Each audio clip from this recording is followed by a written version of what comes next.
Richard. Avery, happy Friday. Oh, I was going to say thank God it's Friday, but that's so predictable. But it's been a long week. It has. Are you ready for a big weekend? Yeah, I am. I don't think the weather's going to be so great, but I am. I'm bringing Mom out for dinner tomorrow, by the way, Avery, because it's Mom's birthday tomorrow. My mother's birthday. You're kidding. Where are you taking her? We might hit the buffet, Avery. I don't know. We might try the buffet. You're going she likes to the buffet. like the Mandarin place? Yes. I knew that. I don't even know your mom. I knew you were going to take your mom to Mandarin.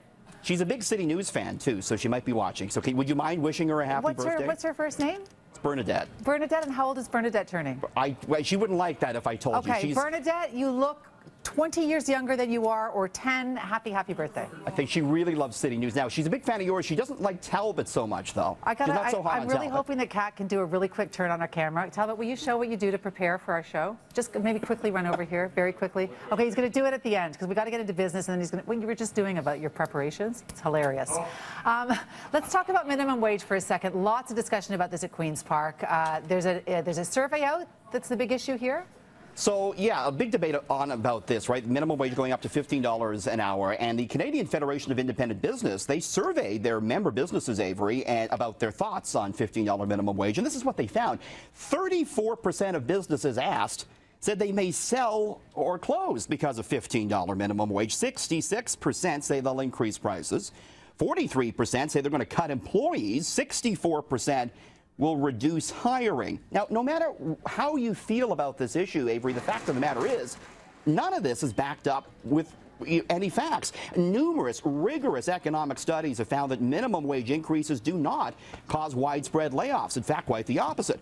Major studies have found that in areas that raise their minimum wage, they see better employment overall. And, you got to remember, domestic consumption drives the economy. Here in Canada, household purchases account for 57% of GDP. So when lower household incomes see more money, they often spend all of it, and that ends up being good for the economy. So again, no matter how you feel about this contentious issue, you got to look at the studies, which time and time again show that minimum wage increases don't cause widespread layoffs, Avery. Important to know, big changes coming at FedEx. The company's closing all of its print and office locations. I guess that's not much of a surprise, given the new reality. It sure is, and I think they're focusing more on their bread and butter, which is their package delivery. But yes, FedEx closing all its office stores. They had 24 of them across the country that did, printing and office supplies, and they were also served as a drop-off point for packages. The move will put 214 people out of work. It won't, though, affect the FedEx package delivery operations. The trucks will still roll through the streets, and you can still drop off your packages at designated points across the city. All right, so listen, on ads, I mean, women have been irritated forever about the way that they're sort of portrayed in advertising. And I think almost more offensive is that the men are always the doofuses in commercials, sort of being the idiots in it all. I love that the UK is sort of trying to change that around. They are. They might ban some of this. So the UK taking aim at this type of advertising. Britain's advertising watchdog, Avery, says commercials depicting hapless husbands and housework-burdened moms may be bad for the nation's health. And they said they're going to impose tighter regulations on what they call harmful gender stereotyping in commercials. Ads that depict women as having the sole responsibility for cleaning up or showing a man trying and failing to undertake simple tasks could be banned in Britain.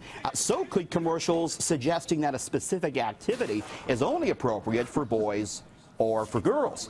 So it's be interesting to see if, we end up sort of seeing this in Canada. The reason why I think we still see a lot of commercials like that, Avery, is that studies have shown that women still purchase a lot of those household cleaning products, and that's why businesses are still willing to advertise in this particular way. What a shame that it has to be legislated, that the people who are creating these advertisements don't just kind of think, hey, look, if women are buying it, let's make them, I don't know. It just seems like the advertisers would kind of get with 2017. Yeah.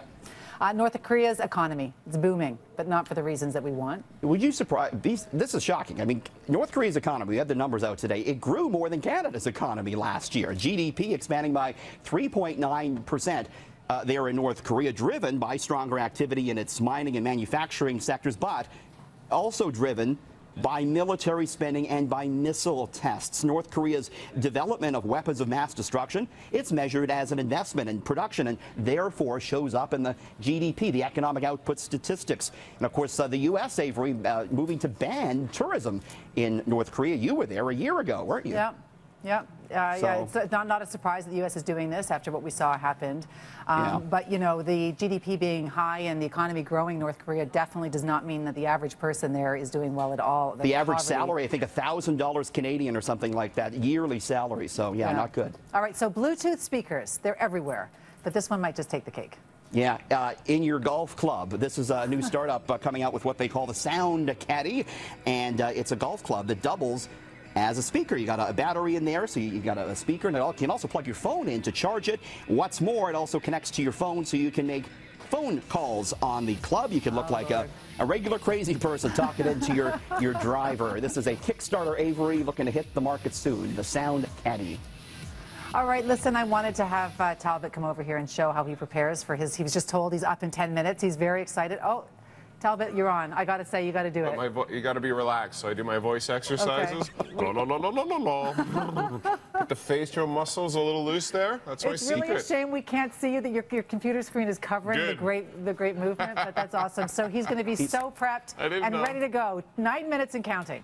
He's the star of the show in his own mind, Avery. He really is. He really is. Have a fantastic weekend. And again, a big, big happy birthday to your mom. Thanks, Avery. All right, now over to Roger Peterson.